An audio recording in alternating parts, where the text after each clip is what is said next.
and welcome again. A few decades ago, I read in one of Australia's major newspapers an article addressing the problem of drink driving. As usual, it described the disastrous effects of a significant portion of the population paying scant attention to the legislation concerning this, or, if ostensibly acknowledging its importance, paying what effectively amounted to lip service to tackling the problem. The general attitude of many Australians, if they or a close friend had been snared by a roadside breathalyzer or traffic stop and found to be over the limit, but had not been involved in an accident or caused any injury, was along the lines of, well, that was a bit stiff, getting nabbed, but I hadn't caused any harm, so now I'll just have to cop the penalty. The fact that they might have been lucky in not causing harm or injury, or that happenstance may have been due to the fact that other road users were acting responsibly, thereby lessening the possibility of any serious outcome, was most probably not entertained by most of the offenders. The author of the article lamented this attitude and pointed out, correctly in my view, and no doubt the views of many others, that this general societal attitude would have to change before any serious improvement to the problems surrounding drink driving occurred. The article went on to refer to the social attitude towards this issue which generally prevailed in some Scandinavian countries.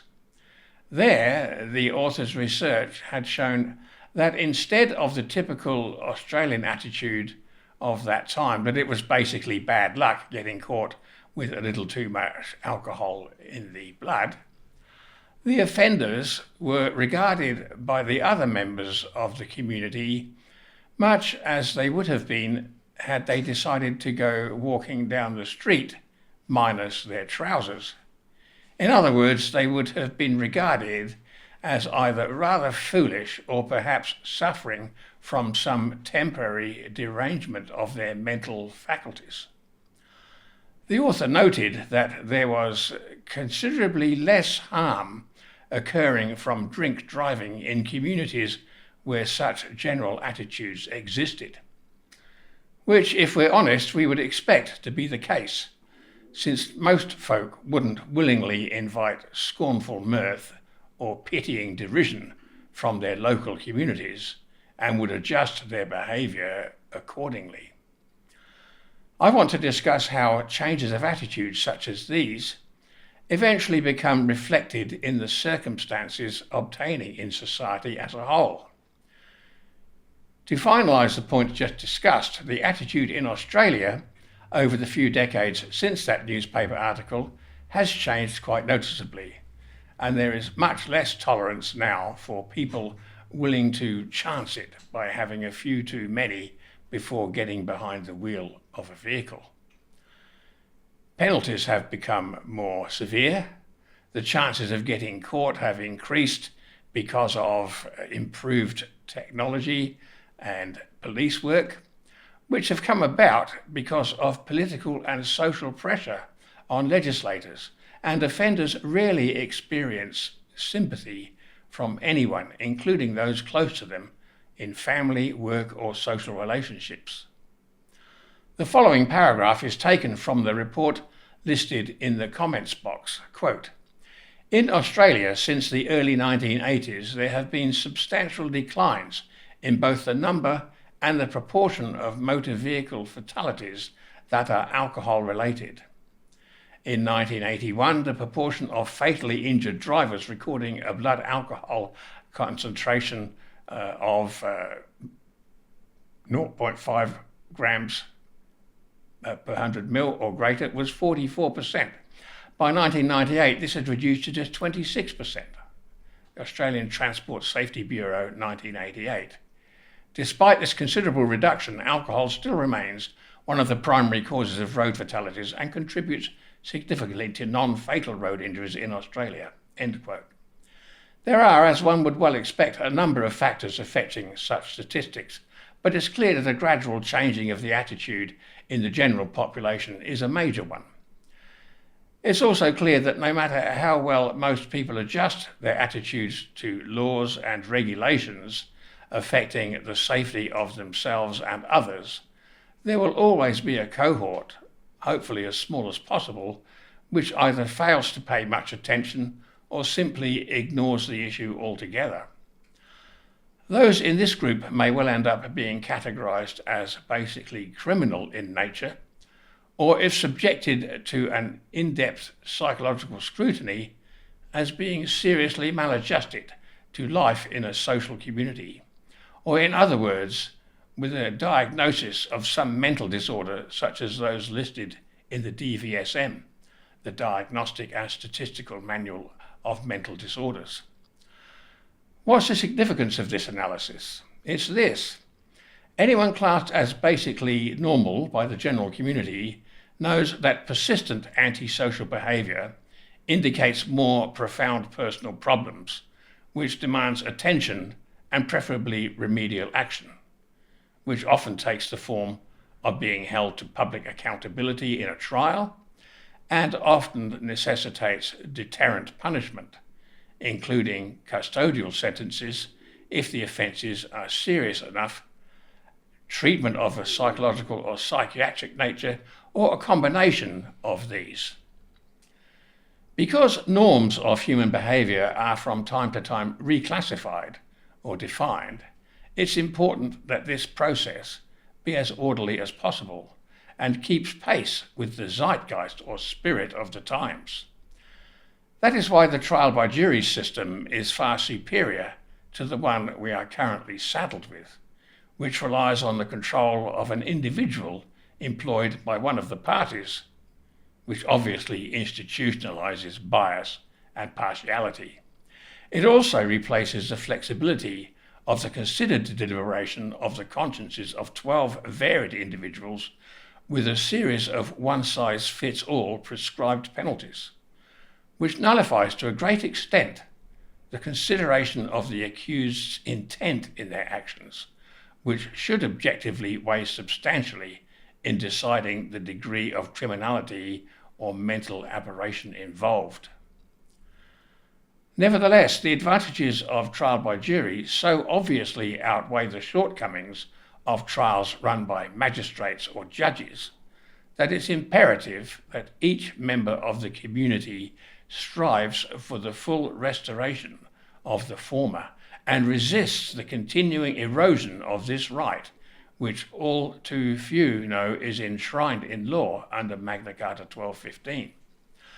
Not that Magna Carta granted that right, though it was always there for centuries before, and was merely written down for the first time on that occasion.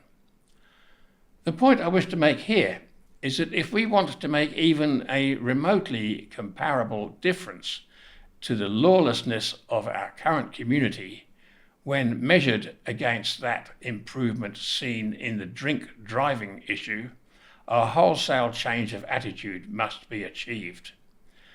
Everyone bar criminals and seriously maladjusted individuals understands and accepts that crimes of violence, coercion or fraud are not acceptable behaviour from one person to another and have to be dealt with by forceful application of the law if necessary, with the primary aim of restorative justice, that is, the restoration of circumstances as closely as possible to their state before the infractions of the law occurred. The change of attitude required is that this abhorrence and rejection of these crimes must be applied in every circumstance. This means not that only must they be barred and prohibited in private interactions between individuals, but they must also be barred in public interactions between individuals, including those individuals who ostensibly represent the state in their public offices and those individuals they have sworn to serve. Everyone must be equally accountable for their actions, no matter what position they occupy in society. there can be no jobs or offices which permit some to arbitrarily coerce, commit violence, or defraud others. That is, of course, already provided for in the law as per Articles 39, 40, and 61 of Magna Carta 1215, although it is ignored by those currently usurping Crown authority in the name of corporations when they practice their treason in the fake courts and their concocted bureaucracies. For the above-mentioned change to occur, it will require the voting public, when electing candidates to political office, to regard them, if they propose any policies which involve the application of force, violence, or fraud against even a single member of the community, with the same degree of scornful mirth or pitying derision as did the Scandinavian public regard their drunk drivers all those years ago. The time is well past when any candidate for political office who proposes any policy which infringes a single individual's inalienable rights should be laughed to scorn or shame and addressed thus. Quote, "What, you propose a policy or a law which permits theft of property or the possibility of unlawful arrest and detention against anyone who has themselves committed no crime?